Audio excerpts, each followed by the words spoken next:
é o nosso Deus. Meus irmãos, nós vamos então dar continuidade aos nossos estudos sobre o tema do pecado. É o que nós estamos estudando, né, na quinta-feira, nas quintas-feiras, especialmente a partir do versículo da pergunta, né, 24 do Catecismo Maior, que é a pergunta: o que é pecado? E eu quero apenas relembrar os irmãos de alguns conceitos que nós já vimos. Hoje nós vamos tratar de duas perguntas na sequência, a pergunta 26 e a 27. A 26 nós já falamos, né, nos estudos passados, e a 27 nós vamos falar sobre a miséria do pecado, o que o pecado trouxe para o gênero humano. Mas antes disso, eu queria só reler as perguntas 24, 25 e depois ler com os irmãos a 26 e a 27. Então, na pergunta 24, nós estudamos o conceito de pecado. Pecado é qualquer falta de conformidade com a lei de Deus ou a transgressão de qualquer lei por ele dada como regra à criatura racional. Então, nós aprendemos aqui que o ser humano foi criado bom, mas, em razão do pecado chamado original, do primeiro pecado, o ser humano, então, caiu, e esta queda do ser humano, ela provocou uma desconformidade com a lei de Deus. De maneira que tudo aquilo que nós fazemos, nós não fazemos de acordo com a lei de Deus. Por mais ajustado que nós estejamos, não é ainda do modo perfeito como deveria ser. Imagine o seguinte: imagine que você tenha uma bucha, aquelas buchas de parafuso, né? E aí você abre o buraco com a furadeira. Acho que quase todo mundo já teve essa experiência aqui, né, de bater um prego, de instalar alguma coisa. E você abre o buraquinho, quando você vai colocar a bucha não entra direito, né? Ou fica folgado demais, ou fica apertadinha, você tem que... É mais ou menos isso. Quer dizer, nós, por mais que a gente tente, não encaixa. Por mais perfeitinho que você tente fazer, sempre vai ficar ali um quê para se questionar. Esse é o problema do pecado. O ser humano, ele até tenta, mas aquilo que ele faz, ele não faz adequadamente, ele não faz de maneira como Deus exige. Então, nós andamos em desconformidade com a lei. Ou, às vezes, nós transgredimos a lei. Aí a transgressão é mais do que a falta de conformidade. A transgressão é a rebeldia mesmo. Deus manda nós irmos para o sul, nós vamos para o norte. Como foi o caso, por exemplo, de Jonas, né? Literalmente, Jonas deveria ir para o norte. Ele desceu para o sul. Então, esta é a transgressão à lei de Deus. Deus diz: não faça isso, e nós fazemos. Ou então ele diz: faça isto, e nós não fazemos. Então, esse é o pecado. E todos nós, aqui, se formos ser julgados pela lei de Deus, nós seremos encontrados pecadores. Todos nós, eu e os irmãos, todos nós, em um ou vários aspectos, né? Certamente mais de um aspecto, nós não andamos de conformidade com a lei, ou até transgredimos a lei, né? Deixando de fazer aquilo que Deus ordena, ou fazendo aquilo que Ele ordena não fazer. Que foi exatamente o que aconteceu com Adão e Eva. Não comam deste fruto. E eles comeram do fruto. Então, eles transgrediram a lei de Deus. A pergunta 25 diz o seguinte: em que consiste este pecado? Né? Em que consiste o pecado em que o homem caiu? E aí os nossos irmãos que produziram o catecismo escreveram assim: o pecado em que o homem caiu consiste na culpa. Então, o homem se torna culpado do primeiro pecado de Adão, né? Então, Adão, tendo pecado, transmitiu a todos nós este pecado, que é o que a pergunta 26 vai reafirmar. Na falta de retidão na qual ou seja, o homem, né, Adão, foi criado, na corrupção de sua natureza. Então, o homem deixou de ser reto e a sua natureza foi corrompida. Então, a nossa natureza, tanto o que nós pensamos, quanto o que nós sentimos, tudo aquilo que é da nossa natureza humana, foi corrompido, foi adulterado, foi arranhado. Pela qual, por essa corrupção, então o homem se tornou inteiramente. Este advérbio é importante, né? Porque mostra que não é só uma parte do homem, é o homem inteiro. Então, as nossas emoções, a nossa razão, tudo que diz respeito à natureza humana foi corrompido. Indisposto, incapaz e oposto a todo o bem espiritual. Foi isso que nós tratamos no último estudo. O ser humano ele se torna indisposto a fazer o bem. Ele se torna incapaz de obedecer à lei de Deus para ser salvo. E ele se torna oposto a todo o bem. Então, às vezes, irmãos, a gente pensa assim, por que a pessoa ela tem disposição para levantar cedinho para ir trabalhar e, por exemplo, não atrasa no trabalho? Mas no domingo ela atrasa no culto. Qual que vocês acham que é o problema? Pecado. É exatamente a indisposição. Porque lá no fundo da nossa alma, a gente acaba considerando as coisas de Deus menos importantes, ou como se Deus não fosse, como os nossos patrões humanos, cobrar de nós, né? Uma postura de integridade, por exemplo. Né? O que é que faz uma pessoa preferir uma outra atividade qualquer a preferir, por exemplo, o que nós estamos fazendo aqui agora, um estudo bíblico?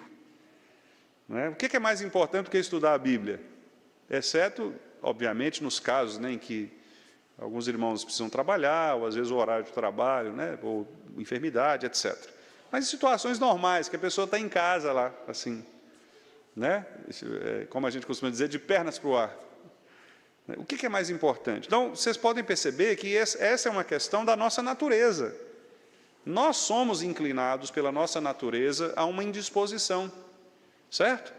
E aí eu estou falando de todos nós, não é porque o fulano é crente, não, todos nós, às vezes, estamos indispostos. Não tem aquele dia que você fala assim, não estou com vontade de ir na igreja hoje, não tem, é a indisposição.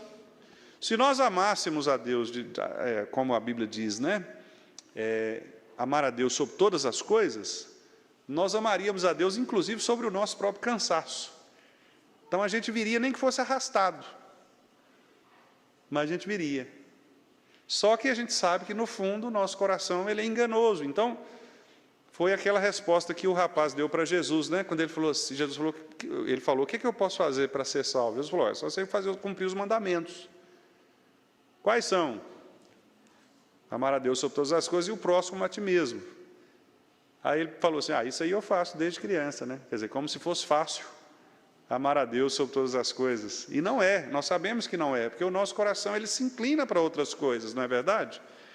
Então essa é a indisposição. Mas além da indisposição, existe a incapacidade. Não é só uma questão de você não estar disposto, é de que você é incapaz mesmo, porque o pecado rouba de nós essa capacidade. Então, por mais que você tente, o pecado ele é incapacitante. É como aquela doença, né? Como algumas doenças, doenças progressivas, por exemplo, degenerativas, que vão impedindo a pessoa. Então, por exemplo, a pessoa até quer andar, ela até quer fazer o movimento, mas ela não consegue. Ela não consegue mais. Então, lembra do que Paulo diz lá, que eu quero fazer isso, mas às vezes eu não consigo fazer? É essa incapacidade. Então, assim, eu tenho certeza que se nós fôssemos fazer agora aqui uma pesquisa, né, fôssemos orar juntos, por exemplo, eu tenho certeza que todos nós gostaríamos, desejaríamos ser mais crentes. Tenho certeza disso. Não é? Se eu perguntar aqui para o irmão Márcio, você desejaria ser mais fiel a Deus, mais crente? Claro que sim. Não é? Claro que sim, não é, irmã Beth? Claro. Mas por que nós não nos tornamos, então, mais e mais e mais e mais? Porque nós somos incapazes, por causa do pecado. Então, você quer fazer, mas o pecado te arrasta, ele te segura.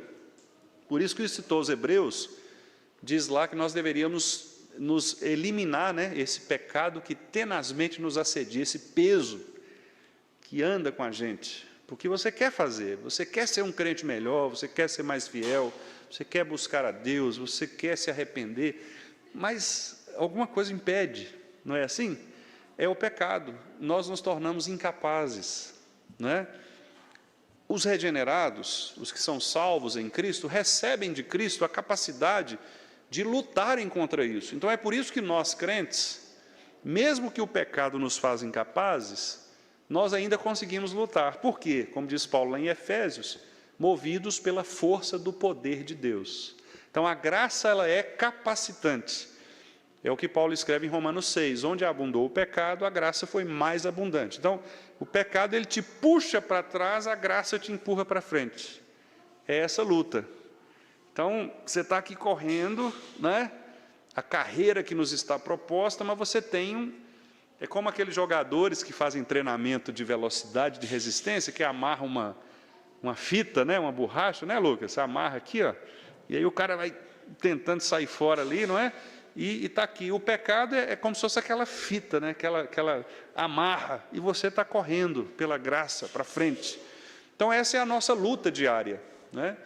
Por isso nós lutamos diariamente contra o pecado, porque nós somos incapazes de, sozinhos, vencer o pecado. Se não for a graça nos impulsionando, nós vamos regredir. O pecado vai conseguir nos arrastar para trás, né? E também nós somos opostos a todo bem espiritual. Esta oposição aqui de que fala o catecismo é exatamente quando o pecado ele domina o coração do indivíduo, e esse indivíduo, então, ele agora se torna oposto àquilo que Deus nos oferece pela sua graça. Ele se rebela contra a lei de Deus. Por exemplo, você ouve na palavra de Deus a respeito de determinado tema de pregação, não é? E você sabe que tem que ser assim, desse jeito, mas você não faz. Você se rebela, né? O pastor às vezes chega, um presbítero, um irmão aconselha, fala, olha, irmão, não faça desse jeito, não haja assim. Aí ele ignora esse conselho bíblico e continua na prática errada, né?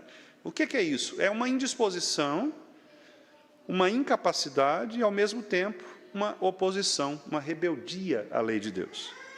Mas a resposta continua dizendo assim, inclinado a todo mal, continuamente. Então, aquilo que nós deveríamos buscar para o bem, o pecado agora nos faz buscar o mal. O que, em geral, se chama pecado original, do qual procedem todas as transgressões atuais. Então, o que o catecismo diz é que os nossos pecados de hoje são consequências daquele pecado de Adão. Aquele pecado de Adão contaminou toda a raça humana. E é isso que a pergunta 26, conseguem projetar? A pergunta 26, é isso que a pergunta 26 nos ensina. Como é o pecado original transmitido de nossos pais à sua posteridade, né?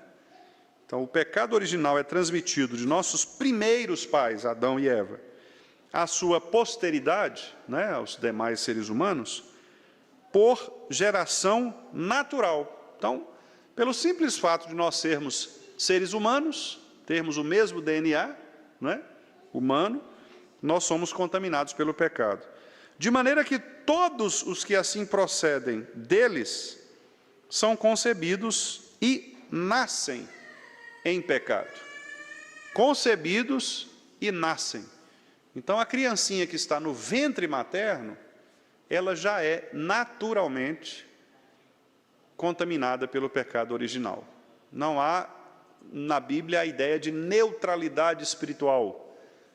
O bebezinho ele é neutro espiritualmente, ele é bonzinho, malzinho. Não, ele é pecador.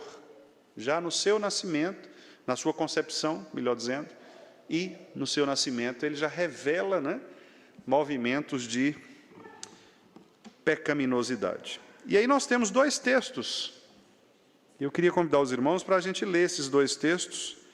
Salmo 51:5, que é um texto acredito eu, bastante conhecido, né, que Davi menciona o fato de já ter nascido em pecado. Este é um salmo de confissão, né, como nós conhecemos. É o salmo que revela o coração de Davi depois que ele pecou contra Batseba, foi repreendido pelo profeta Natã, né? E ele então faz esta belíssima oração de confissão do seu pecado, pedindo a compaixão de Deus, pedindo que Deus apague as suas transgressões, que o lave completamente. E aí no versículo 5, vamos ler? Eu nasci na iniquidade, e em pecado me concebeu minha mãe. Está vendo? Então, a expressão que aparece aqui, em pecado me concebeu, repare que a ideia de Davi é que isto é algo transmitido. Ele está querendo dizer o seguinte: a minha mãe era pecadora, e eu fui concebido no ventre materno já em pecado, quer dizer, não no pecado, não é que a mãe dele tinha pecado, mas é no processo do pecado, em pecado, certo?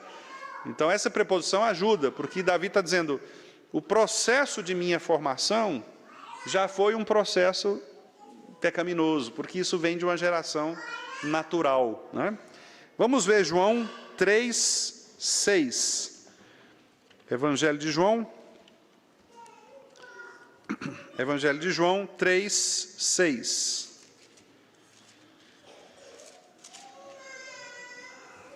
Também um texto bem conhecido nosso, Jesus conversando com Nicodemos, né? Um dos principais dos judeus. Nicodemos era muito inteligente, era uma pessoa bem instruída, e mesmo assim ele não entendeu bem a proposta do Evangelho, que era nascer de novo, né? Mas aí Jesus, no versículo 6, explica para ele o que significa isso, né? Vamos ler então, João 3:6.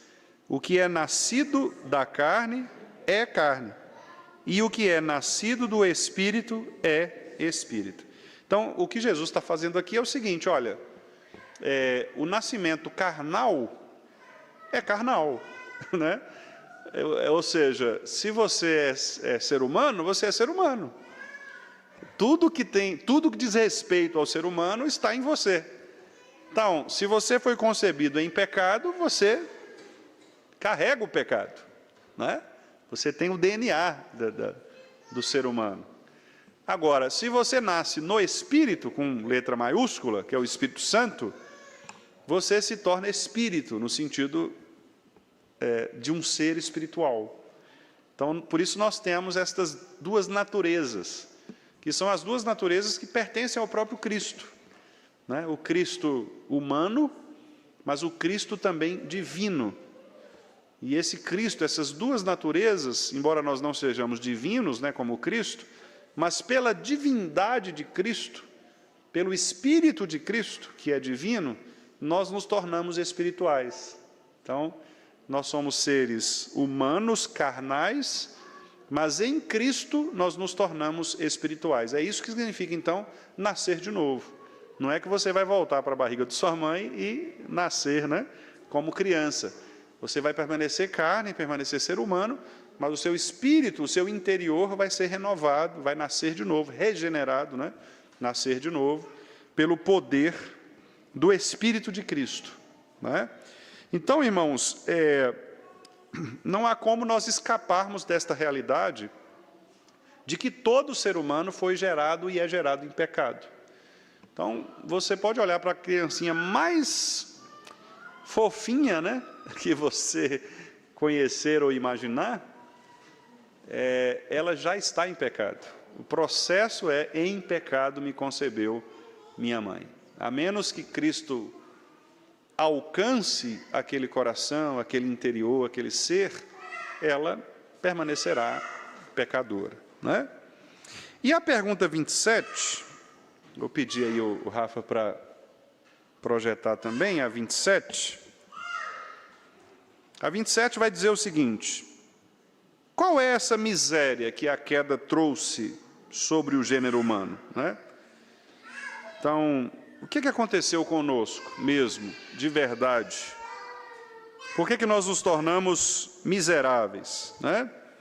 E aí, meus irmãos, ali nós temos a resposta, que é bastante completa, e cada palavra dessa tem muito significado, né? Os nossos irmãos responderam assim: a queda trouxe sobre o gênero humano, primeiro, a perda da comunhão com Deus. Então, essa é a primeira consequência, a perda da comunhão com Deus. Isso significa que o homem deixou de se relacionar com o seu Criador. Vamos ver esse texto, que é o texto de Gênesis 3, versículos 8 e também 24. Gênesis 3, 8 e 24.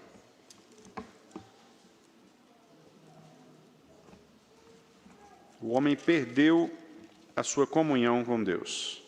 Então, a serpente tenta, o homem cai, e então eles, agora, diz o versículo 7, né?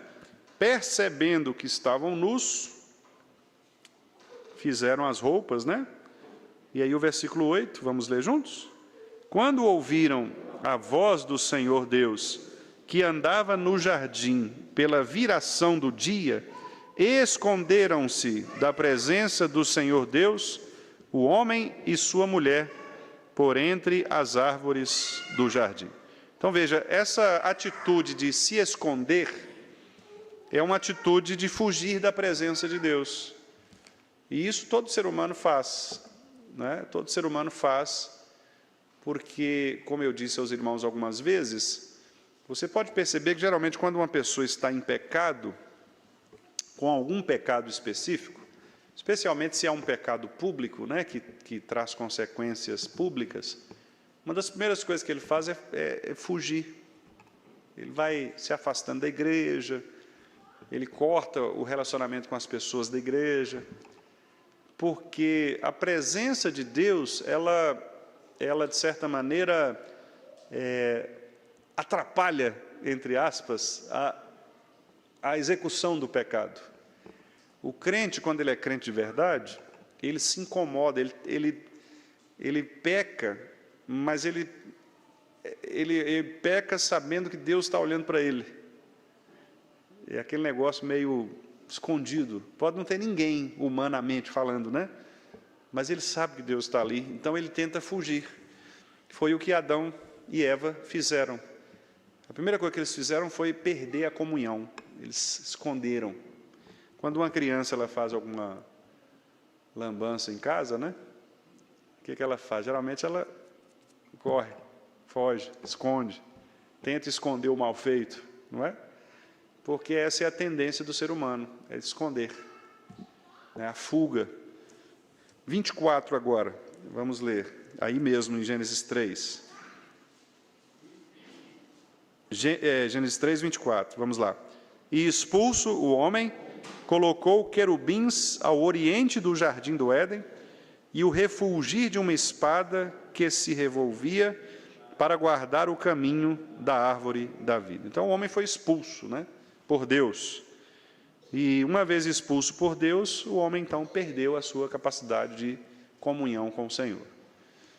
Então o ser humano ele está mesmo afastado. Por isso que o texto de Isaías diz que os nossos pecados criam separação entre nós e o nosso Deus. Não há comunicação. O homem está fora, a não ser pela pessoa de Cristo, que é o elo, né? A pessoa de Cristo que faz a relação novamente se aproximar. Fora disso, os homens se tornam inimigos de Deus. A pergunta continua, né? A resposta, dizendo o seguinte: além da perda de comunhão, a queda também trouxe sobre o gênero humano o seu desagrado e maldição, quer dizer, o desagrado de Deus em relação ao homem. Deus, ele se torna inimigo, o pecador se torna persona non grata na presença de Deus, né? Quer dizer, o homem pecador não é bem-vindo a presença de Deus. Vamos ver aí, Efésios 2, 2 e 3.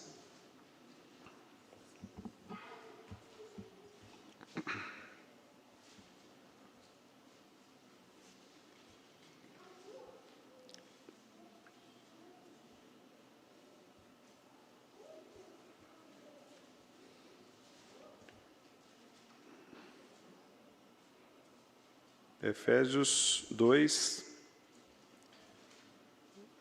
2 e 3. Vamos lá? Aí o versículo primeiro, né? Ele vos deu vida, estando vós mortos nos vossos delitos e pecados. Vamos juntos? Nos quais andastes outrora, segundo o curso deste mundo, segundo o príncipe da potestade do ar, do espírito que agora atua nos filhos da desobediência, entre os quais também todos nós andamos outrora, segundo as inclinações da nossa carne, fazendo a vontade da carne e dos pensamentos, e éramos, por natureza, filhos da ira, como também os demais. Então, os irmãos veem, não é, que, de fato, o ser humano sem Deus, e Paulo faz questão de dizer aqui, os quais todos nós andamos outrora. Quer dizer, Paulo não está se excluindo, nem excluindo aquelas pessoas convertidas de Éfeso, né? Porque talvez alguém pudesse pensar, Paulo, mas eu não. Não, Paulo está dizendo, olha, todos nós, eu, vocês, não tem quem salva. Todos nós andávamos de acordo com o curso do mundo, ou seja, prova o primeiro ponto que nós falamos de que toda a raça humana, todo ser humano, ele é pecador. Paulo diz aí no versículo 3, no finalzinho, e éramos por natureza filhos da ira. Então é uma questão natural, não é? Os termos que ele utiliza aqui, filhos da desobediência e filhos da ira, também termos fortes que Paulo utiliza para mostrar como a sequência da resposta nos diz, né? De modo que somos, por natureza, filhos da ira. Somos filhos da ira, ou seja, o que é filho da ira? A ira de Deus está contra todos aqueles que não são seus filhos. Então, a ira de Deus está sobre os ímpios. Filhos da ira, portanto, são todos estes que não foram alcançados pela graça de Cristo, que não se tornaram filhos de Deus, filhos adotados de Deus. Por isso, todo ímpio, sobre ele permanece a ira de Deus. Eles estão andando, como diz o versículo 2, segundo o curso deste mundo, segundo o príncipe da potestade do ar e segundo o espírito que atua nos filhos da desobediência. Em outras palavras, eles andam conforme a própria cultura de pecado que o próprio ser humano produz. O ser humano produz uma cultura de pecado e aqueles que não são filhos de misericórdia, vasos de misericórdia, filhos da graça, filhos adotados, eles se tornam filhos da desobediência, seguindo o curso deste mundo. Mas talvez alguém dissesse, Paulo, mas eu nunca fui assim. Aí o versículo 3, ele diz, não, todos nós éramos assim, todos nós andávamos, segundo as inclinações da nossa natureza, da nossa carne. Nós fazíamos a vontade da carne, né, e dos pensamentos, e éramos, por natureza, filhos da ira, como também os demais. Então, Paulo mostra exatamente que o ser humano caiu em Adão, todos nós, não há, portanto, nenhum sequer, né? Todos carecem da glória de Deus, todos estão contaminados pelo pecado, todos nós éramos, por natureza, filhos da ira. Também, meus irmãos, nós, por sermos filhos da ira, como diz o texto aqui de Paulo, andávamos segundo o espírito que atua na desobediência, o príncipe da potestade do ar. Os nossos irmãos disseram também que nós éramos escravos de Satanás, não é? Escravos, porque não há outra opção, ou você serve a Deus ou você serve ao diabo, não há um meio, não há um senhor no meio entre os dois, ou é uma coisa ou outra, né? Ou o indivíduo é filho de Deus ou ele é filho do diabo, serve a Deus ou serve ao diabo. Então o texto diz escravos de Satanás. Vamos ver aí esses textos. Então, segunda carta de Paulo a Timóteo, capítulo 2, versículo 26. Segunda carta de Paulo a Timóteo. Paulo está falando para Timóteo para que ele não fique por aí discutindo com as pessoas, né? Coisas que não interessam ou que não sejam edificantes. Esse é um bom tema, né, para a gente discutir na igreja, porque às vezes nós queremos evangelizar as pessoas e a gente quer vencer pelo grito. E às vezes provocar polêmica, provocar discussão, né? E achar que as pessoas têm que aceitar nosso ponto de vista, na base do quem fala mais alto ganha. E Paulo está ensinando para o pastor Timóteo aqui exatamente o contrário, né? Timóteo tem que ser paciente, apto para ensinar, versículo 25, disciplinando com mansidão, né? Então, quem cria polêmica para tentar convencer as pessoas está fora de ordem aí, não é essa a metodologia que Deus nos orienta, não, né? E aí, meus irmãos, olha só o que diz então 2 Timóteo 2:26. Vamos ler juntos? Mas também o retorno à sensatez, livrando-se eles dos laços do diabo, tendo sido feitos cativos por ele para cumprirem a sua vontade. Estão vendo? Então, Paulo está dizendo para Timóteo, não fique batendo boca com as pessoas, mas seja manso, seja brando, paciente, instrua com paciência, discipline com mansidão aqueles que se opõem, na expectativa de que Deus crie neles o arrependimento, né? E possa arrancá-los das mãos de Satanás, possa tirá-los do laço do diabo, né? A quem eles serviram. Vamos ver Lucas 11, 21 e 22.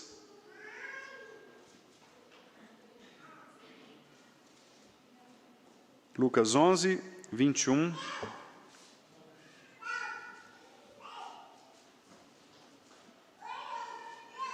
Lucas 11, 21 e 22. Esse é o contexto em que Jesus foi, inclusive, agredido, né? Por aqueles seus algozes, perseguidores.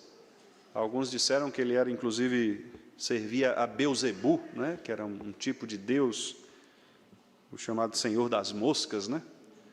E o Belzebu, eles queriam, e Jesus falou, olha, um reino não pode estar dividido, né? Se eu trabalho para Satanás, como é que eu estou expulsando os demônios do próprio Satanás? Então tem alguma coisa errada aí, né? E Jesus entra nessa discussão, então, e aí nos versículos 21 e 22, ele diz assim, vamos ler?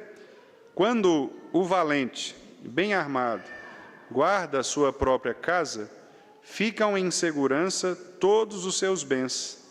Sobrevindo, porém, um mais valente do que ele, vence-o, tira-lhe a armadura em que confiava e lhe divide os despojos. Então, vocês estão vendo que a ideia do texto aqui é mostrar o seguinte, os demônios, né, Jesus está tratando aqui da questão da possessão demoníaca, no sentido, né, não da possessão como as igrejas neopentecostais tratam, mas desta posse de Satanás, daqueles que são filhos da ira, né?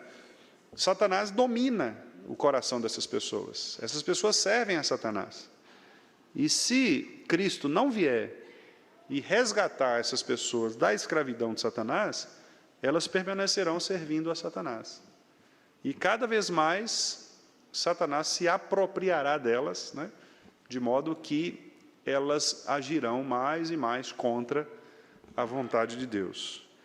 Nós não estamos falando aqui de possessão demoníaca, nós estamos falando do domínio de Satanás do coração e da mente dessas pessoas, né? A pessoa permanece a própria pessoa, não está possessa de espírito imundo, mas ela está controlada por Satanás, né? Dominada por isso que Paulo diz lá em Efésios, que é o curso deste mundo, ou o príncipe da potestade do ar, esse espírito que controla, né, os filhos da desobediência.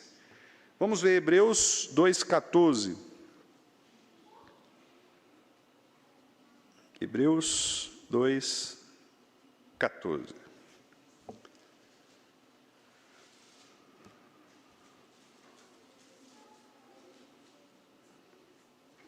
Vamos ler. Visto, pois, que os filhos têm participação comum de carne e sangue, destes também ele igualmente participou. Aqui ele está falando de Cristo. Cristo participou da carne e do sangue, ou seja, Cristo foi homem, como nós somos. É isso que Hebreus está dizendo, certo? E aí ele vai dizer agora o porquê. Para que, por sua morte, destruísse aquele que tem o poder da morte, a saber, o diabo. 15. E livrasse todos que, pelo pavor da morte, estavam sujeitos à escravidão por toda a vida. Estão vendo?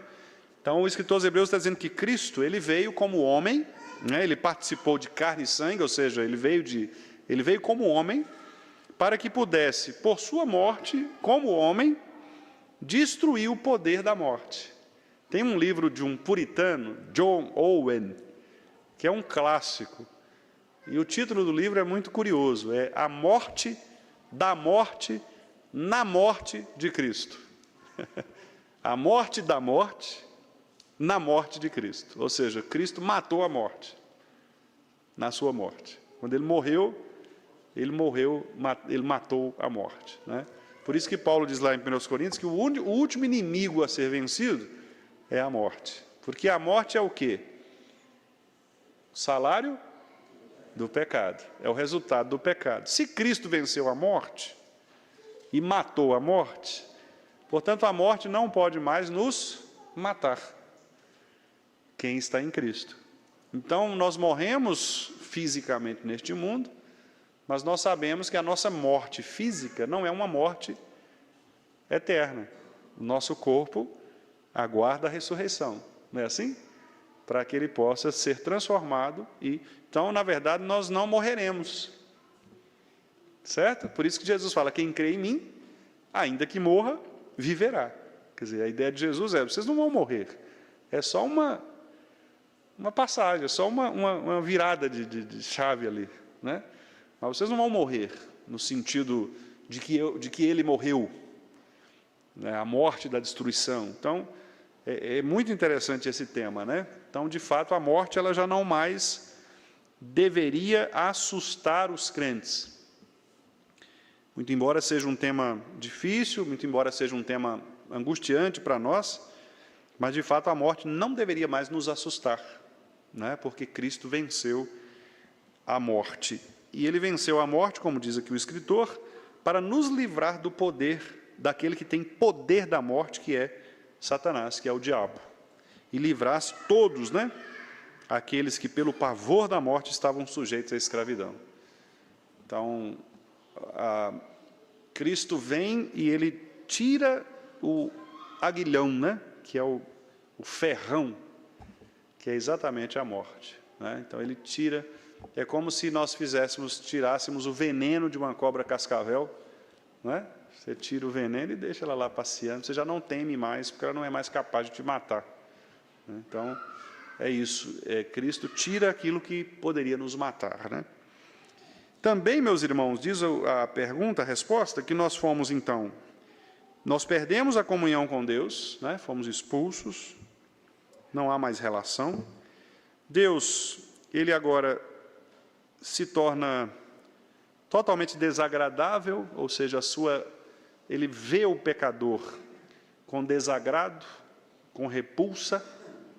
Deus não mais tem prazer na presença do ser humano, por isso a sua maldição, de sorte que somos por natureza filhos da ira, ou seja, nós estamos de fato debaixo da ira de Deus. E os ímpios, né, são cada vez mais escravos de Satanás, sujeitos ao diabo, que é o seu pai. E diz aí o restante da pergunta. E justamente, o advérbio justamente aqui é no sentido de justiça, ou seja, e com justiça, talvez fosse até mais bem traduzido se fosse assim, porque o justamente talvez para nós não fique tão claro, mas a ideia aqui é com justiça.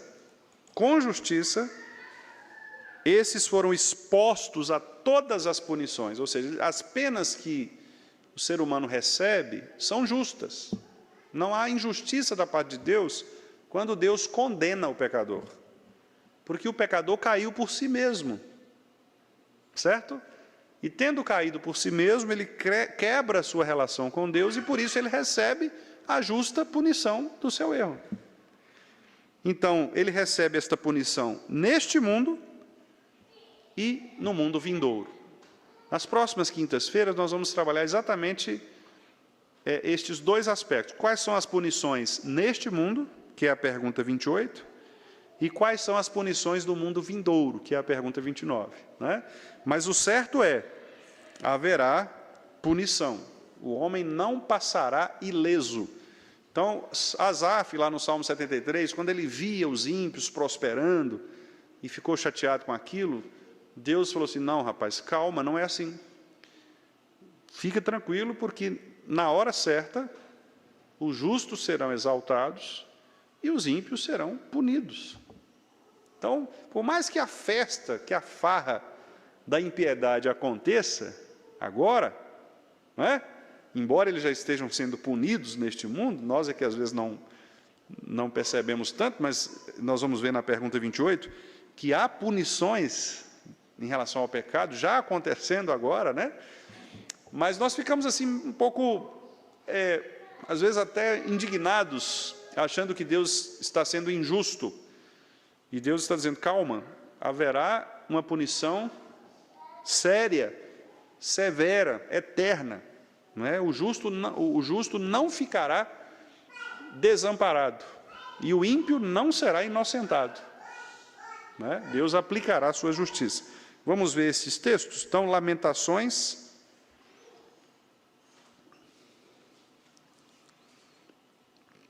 Lamentações de Jeremias, capítulo 3, verso 39. Lamentações 3, 39. O 38 é uma pergunta interessante. O 38 diz assim, acaso não procede do Altíssimo tanto o mal como o bem?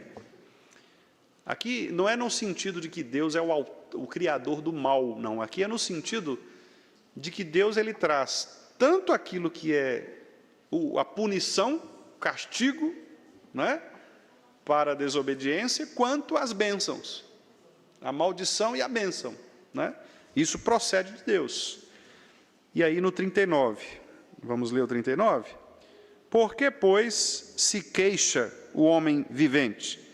Queixe-se cada um dos seus próprios pecados. É interessante esse texto, porque Jeremias está dizendo assim, como profeta de Deus, né? Palavras do Senhor. Do que o homem tem que reclamar? Ele tem que reclamar dos seus próprios pecados. Por que ele tem que reclamar dos seus próprios pecados? Qual é o raciocínio? Porque são os nossos pecados que nos criam problemas. O problema não é o outro, é o nosso pecado, é o meu pecado, é o pecado do outro. Por exemplo, criminalidade, assaltos. Por que a gente vê situações como a que aconteceu com o presbítero Paulo Pietro, né? Foi tomado de assalto, a esposa morreu, está no hospital. Quer dizer, isso é o quê? Consequência de pecado, certo? A degradação da natureza humana, a corrupção do coração, a impiedade, isso é pecado, né? Eu não estou querendo com isso, irmãos, tornar, digamos assim, dar uma explicação simplista. Claro que nós poderíamos fazer uma série de leituras, né? Questões políticas, questões sociais, questões educacionais, eu não estou excluindo estas coisas, né? Claro que Tudo isso faz parte de um complexo de razões. Mas o que eu quero dizer é que a Bíblia diz que, em última instância, o problema de tudo isso é o pecado, né? Por quê? Porque se não fosse o pecado, nós não teríamos, primeiramente, não teríamos o desejo do coração, a cobiça do coração de roubar do outro o que pertence ao outro. Então, né, a motivação do ladrão não existiria, porque ele não ia desejar tirar de Dona Bete o que pertence a Dona Bete. Então, né? Então, veja, o pecado é que gera essa situação. Ah, mas o indivíduo faz isso porque ele é pobre, tal. Sim, mas a pobreza também é uma consequência do pecado. Então, no fundo, né, as questões que dizem respeito a tudo aquilo que é degradação, tudo aquilo que que morre, né, que se deteriora, que se perde, que se corrompe, é o pecado, né? Então, por isso que Jeremias está dizendo, olha, se a gente tem que reclamar de alguma coisa, reclame do seu próprio pecado, porque é o seu próprio pecado que te causa problema. Quando você tem um problema no relacionamento com seu filho, o problema é o pecado. Falta de compreensão entre as partes, né? Se você tem um problema com seu patrão, o problema é o pecado.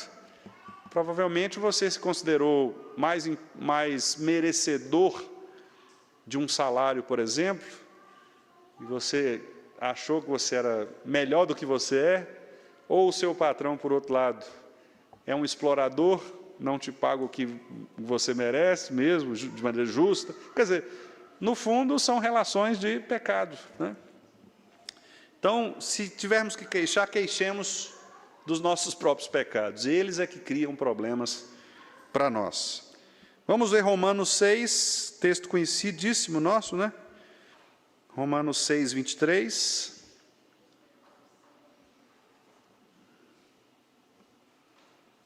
Esse aí, quem não souber de cor, não pode passar na classe catecúmenos, né? Esse aí é versículo de classe catecúmenos. Viu, André? Classe catecúmenos aí. Versículo de classe catecúmenos, né?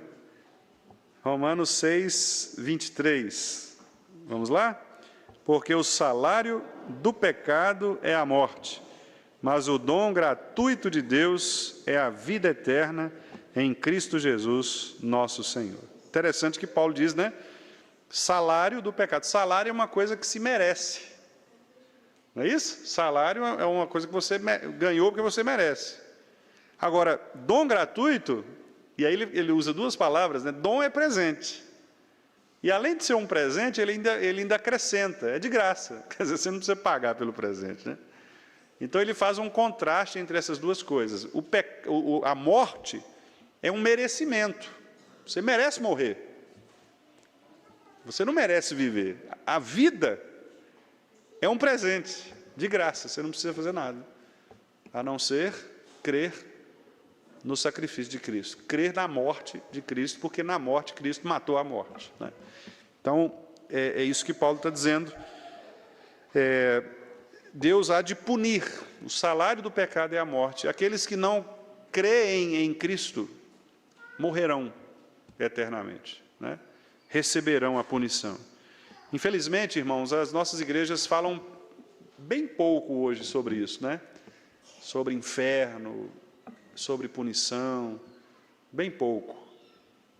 Eu até, conversando com o Fernandinho hoje, eu mostrei para ela um trecho de uma pregação do pastor Paulo Júnior. Não sei quantos irmãos aqui conhecem, seguem o Paulo Júnior, né? O Paulo Júnior, ele é de uma igreja independente, né? Igreja Aliança do Calvário, lá em Franca, São Paulo. E ele conheceu a doutrina reformada, e ele, depois que ele conheceu a doutrina reformada, ele, de fato, tem caminhado, né, numa progressão muito interessante em relação à pregação bíblica. E aí, hoje, eu vi um trecho de um sermão, ele falando duro com a igreja, né, dizendo algumas coisas, como, por exemplo, olha, se você vem para a igreja para cultuar a Deus, do mesmo modo como você cultua o Messi, o Cristiano Ronaldo, Então não venha, né? Porque você não vem aqui para cultuar homens, você vem aqui para cultuar a Deus e tal, né? E aí um irmão lá do grupo de que eu faço parte, que postou, disse assim, olha, se eu pregasse na minha igreja, eu nem termino meu mandato. Né? Eu estou rindo aqui, mas é uma coisa séria. Infelizmente, isso acontece mesmo. Às vezes, pregações mais duras, elas não são benquistas, não são bem vistas, né? Bem aceitas. Porque não se fala muito mais sobre isso, né? Sobre inferno, sobre arrependimento, sobre pecado. Hoje é mais uma pregação motivacional, né? Uma pregação mais do estilo autoajuda, né? Aquele estilo meio americanizado, do tipo 7 passos para melhorar o seu casamento, né? 5 maneiras de adorar a Deus, né? São aquelas coisas meio temáticas assim, e raramente você tem uma exposição bíblica mesmo, né? Louvado seja Deus pelas igrejas que ainda mantêm essa fidelidade às Escrituras, né? E podem ter certeza, meus irmãos, isso não sou eu quem estou dizendo, isso é a própria palavra quem diz, né? E nós precisamos confiar na palavra. Porque se Jesus e os apóstolos disseram que nós deveríamos pregar a palavra, porque a palavra ela é poderosa para restaurar, para gerar arrependimento, trazer nova vida, então, quem somos nós para desconfiarmos do próprio Cristo, né? Dos seus apóstolos? Nós só estamos fazendo o que eles fizeram, né? Com a mesma dependência que os apóstolos tiveram, né, da palavra de Cristo. E então nós temos que falar sobre isso, temos que falar sobre pecado, sobre arrependimento, sobre inferno. Temos que abrir os olhos da igreja, porque, como disse o Michael Horton certa vez, às vezes há casos em que nós devemos pregar ou evangelizar de novo as próprias igrejas, né, evangélicas, porque algumas igrejas perderam esse peso, né, do que significa viver de fato uma vida de arrependimento. Eu não estou falando, irmãos, de perfeição, né? Não me entendam mal, não estou dizendo que nós seremos perfeitos, que o pastor é perfeito, não. Pelo contrário, eu estou dizendo que nós somos pecadores da pior espécie. E nós somos pecadores da pior espécie. E nós estamos juntos aqui, irmã Beth, para caminhar junto, para um levantar o outro, entendeu? Para um segurar a mão do outro, porque senão nós vamos cair. E nós temos que ficar firmes. Então, não é que nós estamos sendo soberbos de achar que... Não, é o contrário. Nós estamos reconhecendo a nossa dependência inteira do Senhor, não é? E por último, irmãos, Mateus 25, 41 e 46. Mateus 25, 41 e 46. Também um texto bastante conhecido, né? E serve para nos abrir os olhos, porque nem todos aqueles que dizem Senhor, Senhor, entrarão no reino, né? Então Jesus está alertando aqui aqueles religiosos que estavam ali ao entorno dele e que certamente talvez confiavam na sua religiosidade, né? Jesus está dizendo, olha, não confie em você, porque não depende de você, né?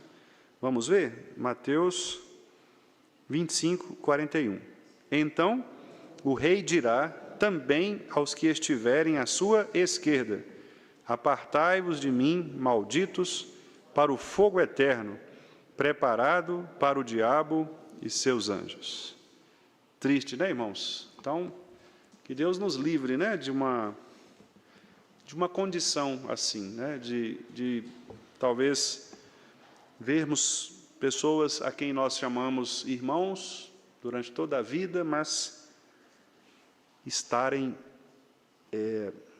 à margem, né? E me perdoem aqui, mas eu preciso fazer só uma notinha de rodapé. Eu vi algumas pessoas usarem esse texto, por exemplo,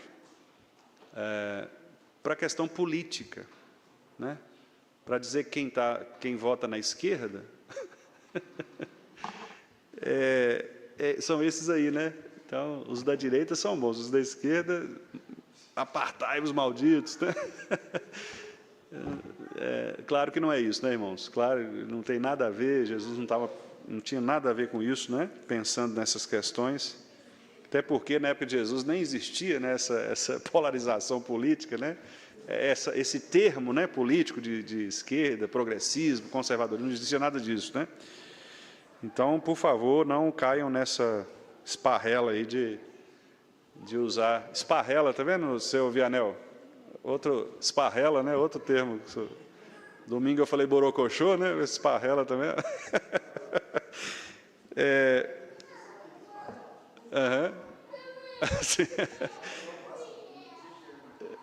E o 46, irmãos, para a gente finalizar. E irão estes, né? Quer dizer, os ímpios, para o castigo eterno, porém os justos para a vida eterna, né? Então aqui, meus irmãos, nós fechamos a pergunta 27, mostrando então, qual foi a miséria? Bom, o homem perdeu a comunhão com Deus, atraiu sobre si o desprazer de Deus e a maldição de Deus, de maneira que ele se tornou agora, naturalmente, filho da ira. Se tornou escravo de Satanás e se tornou, com justiça, merecedor de todas as punições, todas as penas, neste mundo e no mundo vindouro, né? E nos próximos estudos, como eu disse aos irmãos, nós vamos ver, então, na pergunta 28, os pecados neste mundo, as punições neste mundo, e depois, na 29, as punições no mundo vindouro. Lembrando, né, que o texto está falando aqui de todo ser humano. Por enquanto, nós não estamos fazendo esta separação, né? Porque a pergunta 30 vai perguntar assim: Deus deixou todos os homens perecerem nesse estado? E aí nós vamos ver que a resposta é não. Deus não deixou, por quê? Porque Deus fez com alguns o chamado pacto da graça em Cristo. E aí nós vamos ver, então, a maneira como Deus lidou. Mas, por enquanto, né, nestas perguntas 24 a 29, o Catecismo Maior está tratando, então, do pecado de maneira genericamente humano. Todo ser humano é assim, todo ser humano está numa condição inescapável da justiça de Deus, a menos que Cristo venha e o retire desta condição, né? Irmãos, que Deus nos abençoe. Se houver alguma pergunta, algum comentário, os irmãos podem ficar à vontade.